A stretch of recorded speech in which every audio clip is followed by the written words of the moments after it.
1월 22일 생생 주식입니다.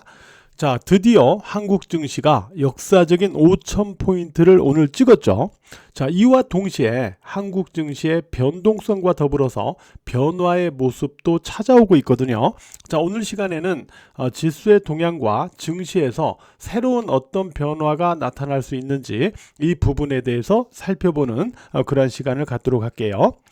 자, 먼저 트럼프가 그린란드 관련해서 유럽과 극한 대립으로 갔다가 합의 모드로 바뀌면서 하락했던 미국 증시가 다시 반등을 했죠.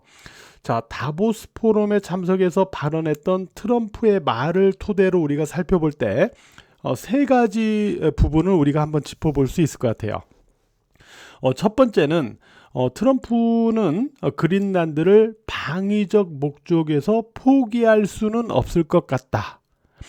일단 포기는 안 할 것 같다라는 거고, 두 번째는 강제나 무력을 사용하지는 않을 것 같다. 결국은 협상을 통해서 값을 치르려고 할 가능성이 있다라는 점이죠. 여론조사 결과를 보면은 미국이 그린란드를 강제적으로 병합하는 부분과 관련해서 찬성하는 미국 국민은 20%가 안 되는 것으로 나왔어요. 자, 이 부분에 대해서 트럼프가 부담을 느낄 수밖에 없다라고 보고 있습니다. 그 다음에 세 번째는 트럼프는 증시 하락 그리고 채권 금리 변동에 상당히 겁을 내고 있구나. 이거를 트럼프의 발언에서 우리가 확인해 볼 수가 있었죠. 그래서 트럼프는 대통령이기 전에 사업가입니다. 사업가이기 때문에 증시 하락이나 어떤 경제 후퇴 이런 부분에 대해서 상당히 민감하다라는 부분을 이번에 다시 한번 확인을 했어요. 자, 이런 부분을 감안해 볼 때 당분간은 좀 협상에 좀 집중하지 않을까, 일단은 이렇게 생각이 됩니다. 자, 이런 가운데 코스피 지수 오늘 드디어 역사적인 5,000포인트를 찍었죠. 그동안 저는 코스피 지수를 갖다 놓고 두 가지를 말씀을 드렸는데, 첫 번째, 이번에 전개되고 있는 이 상승 파동은 5,000포인트를 확인하는데 타켓점을 두고 있을 가능성이 높다 라고 말씀을 드렸죠. 결국 5,000포인트를 오늘 찍어주었습니다. 두 번째는 5,000포인트 돌파 후에는 매물 공방을 거칠 가능성이 있다 라고 말씀을 드렸어요. 그래서 오늘 보면은 5,000포인트 넘겼다가 결국 4,952포인트, 5,000포인트 아래로 마감되는 그런 모습이 나타났죠. 물론 말씀드려온 대로 지수가 5일 이평선을 하향하지 않으면 아직 이 상승의 파동은 살아있는 거죠. 다만 5,000포인트 넘기고 나서는 어느 정도 매물 공방은 좀 필요하다라는 그런 측면에서 체크를 해볼 수 있다라는 거죠. 그래서 오늘 종목도 마찬가지예요. 종목도 보면은 자, 삼성전자에 이어서 최근에 주도주로 부각됐던 종목이 뭐예요? 현대차였죠. 또 현대차는 여러분들에게도 말씀드렸지만은 제가 1월 7일 날, 그죠? 1월 7일 날 없으면 또 소외가 된다. 반도체 없으면 소외가 됐듯 이젠 이쪽도 없으면 또 소외가 된다라고 얘기했었죠. 그죠? 이렇게 해서 1월 7일 날 이쪽을 강조를 했었는데, 1월 7일이면 요 자리입니다. 그죠? 요 자리에서 강조를 했었는데, 오늘 고점, 여기죠. 초반 바로. 오늘 고점, 현대차는 일단 차익을 완료했어요.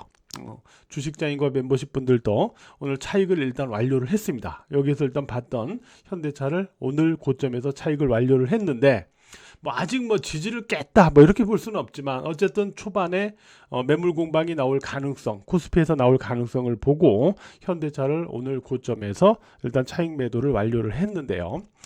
어쨌든 코스피 지수는 오늘 음봉으로 일단 마감은 됐죠. 그러면 코스피가 여기에서 5,000포인트에 도달된 이후에 상승 과열에 따른 예를 들어서 매물 공방을 벌이거나 좀 쉬어가거나 이런 모습을 보인다고 할 때 어떤 현상이 나타날 것으로 우리가 봐야 되는가 하는 부분입니다. 일단 코스피가 지금 여기서는 꺾이진 않을 거예요. 제가 볼 때 꺾인다기보다는 그냥 쉬어가는 거죠. 왜 그러냐면 지금 우리가 이 부분을 고려를 해야 됩니다. 어떤 부분이냐면 바로 이 증시 자금이에요. 그러니까 지수가 올라가는 만큼 그러니까 지수는 파란색 선입니다. 파란색 선. 지수가 올라가는 만큼 뭐가 따라서 올라가고 있어요, 지금. 보면은 고객 예탁금과 주식형 수익증권 같이 올라가고 있죠. 이 얘기는 뭐냐면 증시가 올라가면서 증시 유동성도 그만큼 보강이 되고 있다는 소리예요. 증가되고 있다는 소리예요. 그래서 지수만 올라간 게 아니라 증시 유동성이 같이 증가되면서 올라갔기 때문에 결론적으로 놓고 볼 때 증시 유동성이 풍부해져 있는 거예요. 이런 상태에서는 하나가 상승 과열로 주춤한다고 해서 장이 바로 꺾이지 않습니다. 그러면 코스피가 쉬어간다라고 우리가 가정을 해보면 어떤 현상이 나타날 수 있을까요? 역시 두 가지 현상이 나타날 수가 있어요. 지금 지수가 이렇게 올라가면서 최근 은행에서 돈이 뭉탱이로 빠져나와서 증시로 들어오고 있죠. 그죠? 이런 상황에서는 두 가지를 우리가 고려해 볼 수 있습니다. 첫 번째, 코스피가 쉬어가면 코스닥이 오를 가능성이 여전히 있어요. 자, 어제 같은 경우는 나스닥의 조정과 알테오젠의 급락 여파로 코스닥 지수가 5일 이평선을 하향하면서 하락했죠. 근데 오늘 보면 코스피가 탄력 둔화를 보이더라도 코스닥은 탄력 둔화를 보이지 않았어요. 그러면서 하루 만에 5일 이평선을 다시 해보겠습니다. 자, 하향한 5일 이평선을 하루 만에 다시 해보겠으니까 지지로 의제를 해야죠. 여전히 5일 이평선을 지지하는 것으로 봐야 됩니다. 따라서 여기서부터 시작된 이 상승에 대한 어떤 시도, 이 기반이 여전히 살아있다라고 볼 수 있어요. 그래서 코스피가 쉬어갈 경우에는 코스닥의 움직임을 주목한다 라는 게 첫 번째고, 두 번째는 우리가 현대차에서도 이렇게 봤지만은 이렇게 올라갔던 종목에서 일단 차익 매물이 나오든 매물 공방이 나올 경우에는 못 올랐던 종목에서 상승이 나올 가능성이 있다. 이거를 우리가 체크해 볼 수 있어요. 근데 우리가 종목과 관련해서는 이 두 가지를 확인해야 됩니다. 첫 번째, 자, 코스피가 쉬어가거나 탄력이 둔화되면은 코스닥이 상승할 수 있다라고 그랬잖아요. 근데 제가 코스닥이 상승하려면 어떤 섹터 세 가지 중에 하나가 무조건 올라야 된다고 그랬죠. 그게 뭐였어요? 2차 전지, 그죠? 2차 전지, 그 다음에 또 바이오, 그죠? 바이오, 또 하나는 반도체. 이 세 개죠. 이 세 개 중에 두 개 이상이 오르면은 지수는 올라갈 수밖에 없어요. 코스닥 지수는 세 개 중에 두 개 이상이 빠지면은 코스닥 지수는 빠질 수밖에 없어요. 그런데 이 세 개 중에 한 개라도 강세를 보이면 지수는 올라갈 수 있어요. 그게 오늘 2차 전지에서 나타나면서 코스닥 지수가 올라간 거죠. 그죠? 그래서 오늘 2차 전지가 강세를 보였는데 2차 전지 같은 경우는 궁극적으로 볼 때 업황 자체는 좀 아직은 좀 확인해야 되는 좀 불확실한 측면은 있어요. 업황 자체는. 근데 지금 어떤 기대감이 생긴 거죠? 로봇이 고성능 배터리의 새로운 수요처가 될 수 있다 라는 기대감이 생긴 거죠.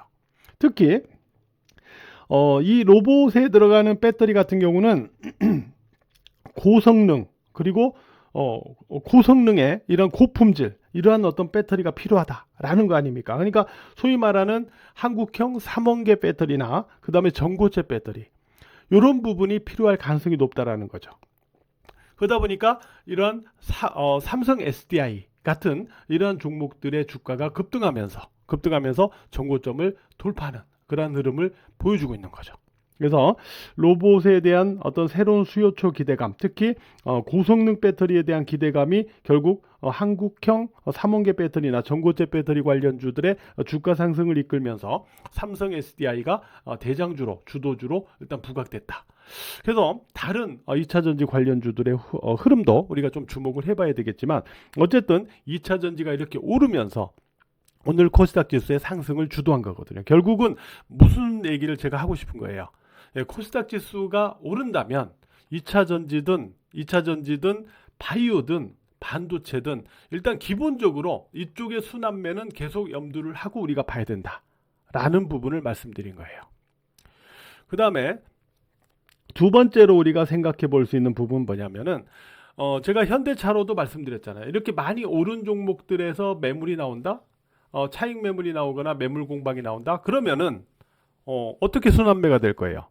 이번에는 못 오른 종목에서 올라가야죠. 못 오른 종목.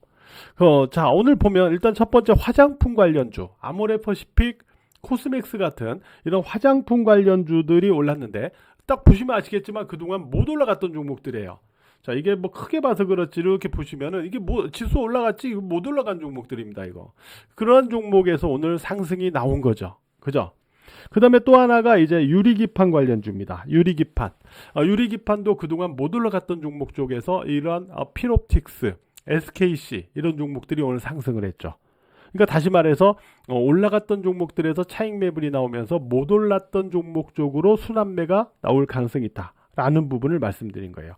이러한 두 가지 코스닥과 그 다음에 못 올랐던 종목 쪽으로의 어떤 순환매가 장이 많이 올랐던 쪽에서 매물 공방이 나타날 경우에는 전개될 수 있다. 그런 변화가 나타날 수 있다. 이런 부분도 우리가 감안을 해서 향후 매매 전략을 체크해 나가야 될 것이다. 이렇게 말씀을 드리도록 하겠습니다.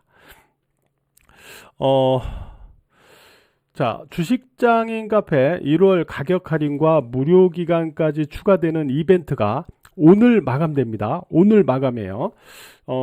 주식장인 회원분들, 저희 같이 하고 있는 회원분들은 5년 이상 장기로 같이 하고 계신 분들이 절반 이상을 차지하고 있거든요. 왜 그런지 여러분들이 직접 한번 경험을 해보시고요. 주식장인 카페, 일단, 가짜 주식장인도 있거든요. 그래서, 일단, 그쪽하고 이렇게 헷갈리지 마시고, 카페 주소를 잘 보셔가지고, 주식장인 카페 공지사항에서 확인 참고해 보시기 바랍니다. 이벤트는 오늘 마감됩니다. 오늘 매매하시느라고 하루 고생 많으셨습니다.